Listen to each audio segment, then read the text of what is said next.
It's a beautiful fall day. It was in the 50s yesterday and it's going to hit 70 today. So we're taking advantage of these warm temperatures to get some more work done in the garden. This area in the garden has been a constant source of frustration for us.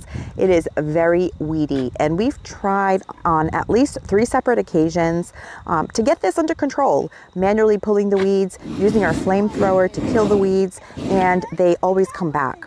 They have lessened over the last couple of years, but you know, inevitably they still return.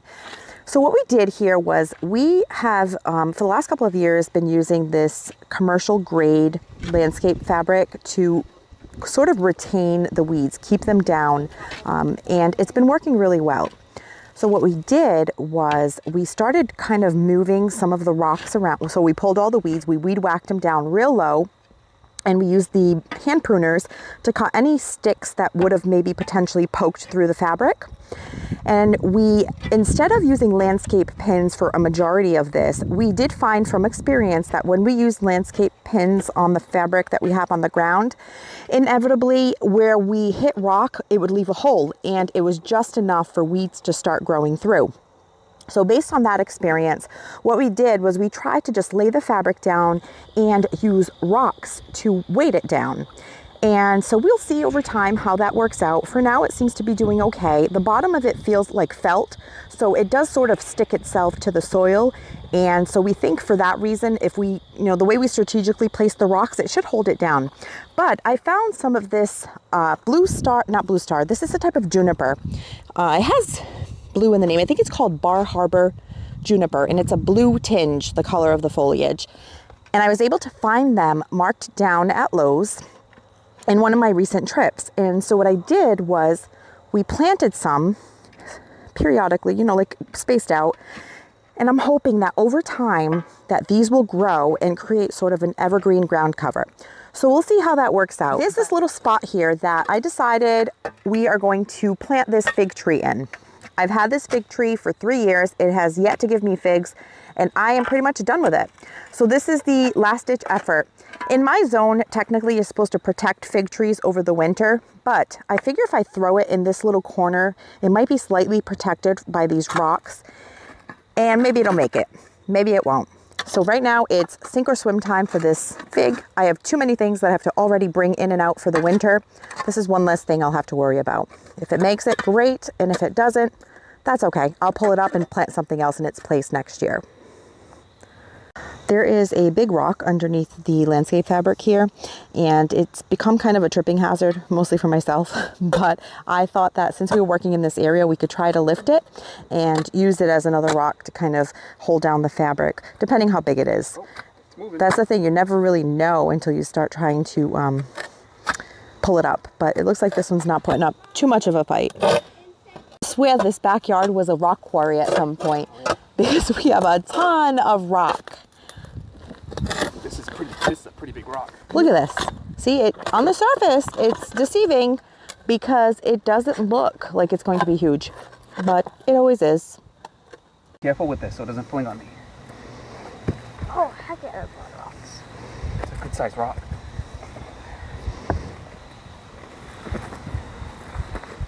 The only good thing about the rock is that it, you know, it fills space, but if it's a tripping hazard, it's not really a good thing, right? So now we're just using some of the dirt that we took out of the hole where I'm gonna put the fig tree to fill the hole. So we're gonna actually use a little bit of fabric, and we're just gonna cut a hole for the fig tree so that, because this area gets a lot of pokeweed and mugwort, so hopefully that will help retain some more weeds. The goal back here again is to retain weeds. We actually are using, like I said, it was a commercial grade landscape fabric. This is the stuff that they use in greenhouses, and it has a really high UV resistance, which means that even if it doesn't have anything over it, the sun won't break it down. And it's also permeable, so that if I do have things planted around it, the water will still get to the roots of the plant. So that's really helpful. So instead of using pins to avoid too many holes, we're just placing rocks to weight down the fabric. Now, I generally do not like landscape fabric. I've mentioned that before in some of my videos, and I don't use it for planting beds, but in this application, it is necessary because this area is just really raw and full of weeds.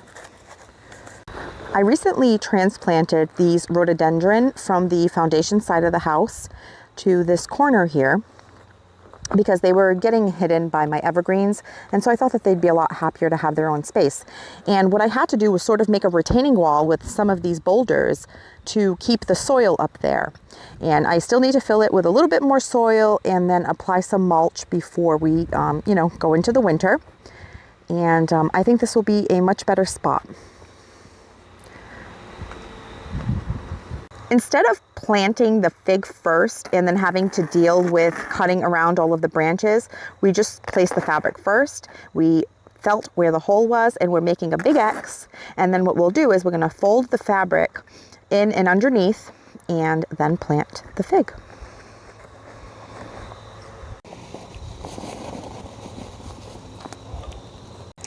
Here in my Gorilla Cart, I have a bag of topsoil and a bag of black cow compost. So I'm just mixing it up, and I'm going to throw that in the bottom of the hole with a little bit of Biotone startup fertilizer, and then I'll get the fig planted.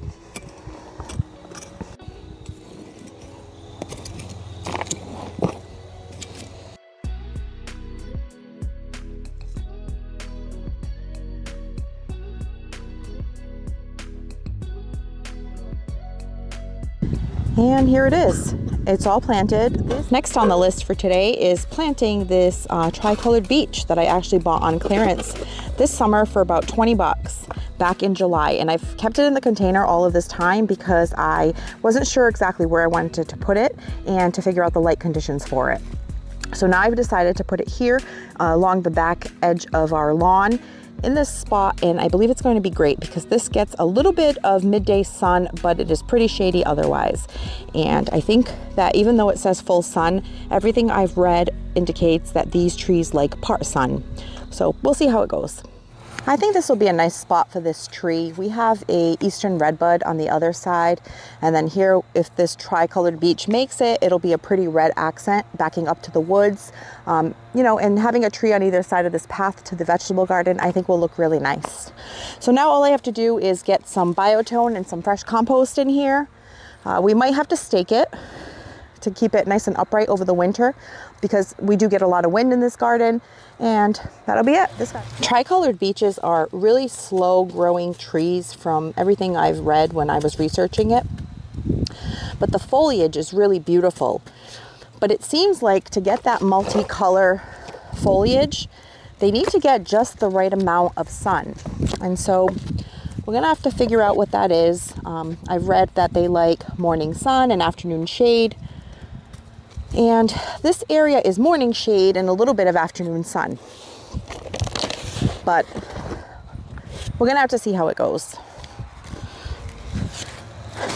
I'm gonna water it, but we're getting a lot of rain in the next couple of days, which is another reason we wanted to get these few things planted. So the root ball was actually pretty wet from all the rain we've been getting, so I don't necessarily have to water it right now because we're gonna get rain overnight and all day tomorrow. So I'm just gonna go ahead and mulch it, and then we'll stake it.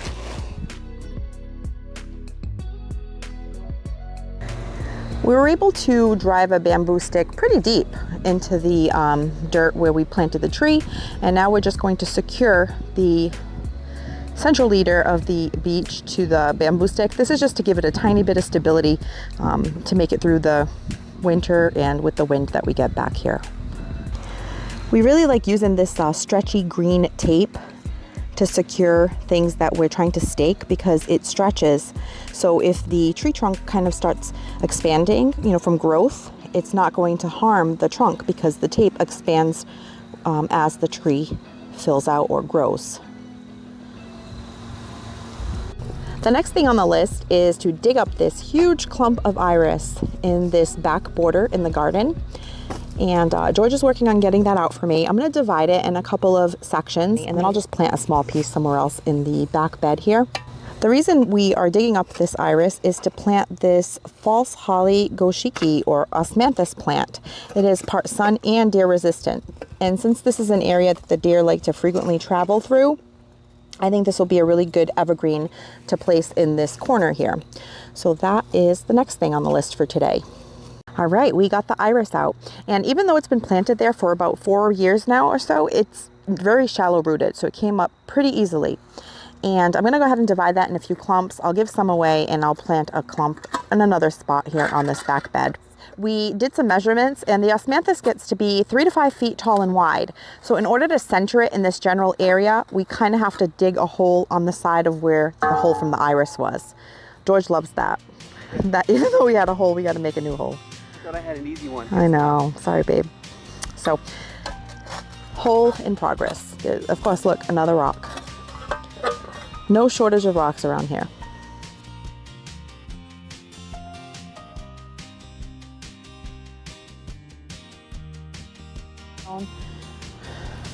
Test fit the plant and then get some soil in there. This plant, she's a little spicy. She's a little prickly, so you gotta be careful when you're handling it.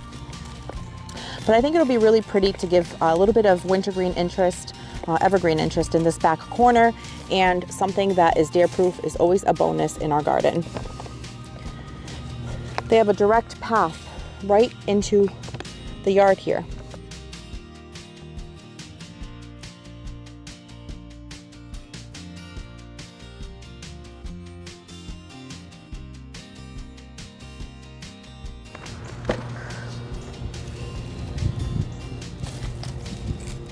I got this Osmanthus on clearance at Home Depot this summer too. In fact, my Home Depot has them marked down right now. I purchased 5 Boxwoods this week at 75% off, which was amazing. I have to go mix some more dirt to finish planting this.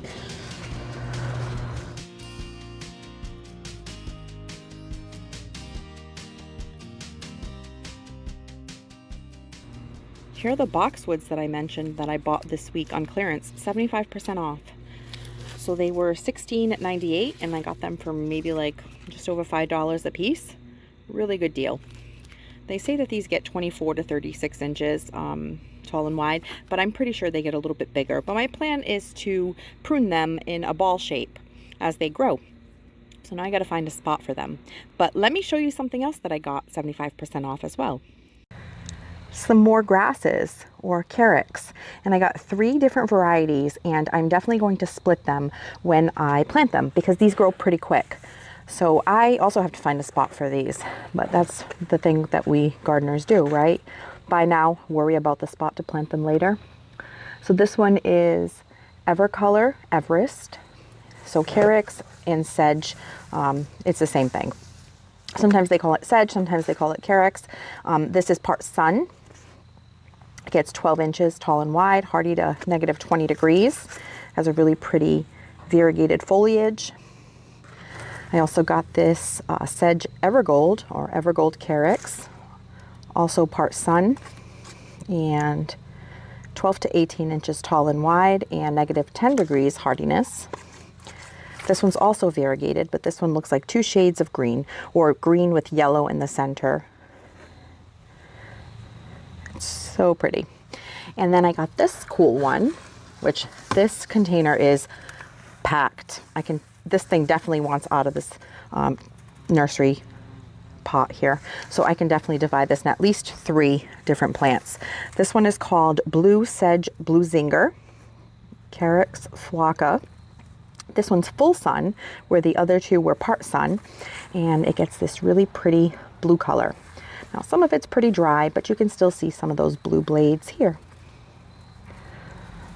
And these were $12.98, also 75% off. So this is the time to buy. My zone 6 is expecting a frost in the next couple of weeks. Our last frost date is usually, or first frost date actually, is usually the end of October. So they're trying to clear out their inventory now. If you remember from one of my garden tours this summer, I had this climbing black-eyed Susan, and it was called Blushing Susie, and it was a really pretty blush color. It almost looked, some of them looked a little apricot, like an orange. Well, a lot of these seed pods are now ready and dry where I can collect seed from them. Let's try to find one and I will see if we can take some seeds. Right here is one that looks pretty dry. So you want to wait until they get to this point so that you know that the seed is mature. And I just dropped it. All right, let's open this up. hard to do one-handed, but look at that. That is our seed. And so it's the gift that keeps on giving. You buy the seeds once and you collect them for the next few years. Look at this cutie patootie. Ooh, she flew away. I got SpongeBob on the grill cooking us some Krabby Patties. It's about the only thing that George knows how to cook, but hey, it gives me a break, so I'm grateful. But anyway, that's it for today. I'm glad to have gotten those things planted. I'm gonna have some lunch now, and that's a wrap. Thanks for hanging out, and I'll catch you in the next one. Thanks for watching this video. If you liked it, please hit the thumbs up button, and please consider subscribing so you don't miss any of my future videos. And we'll see you soon.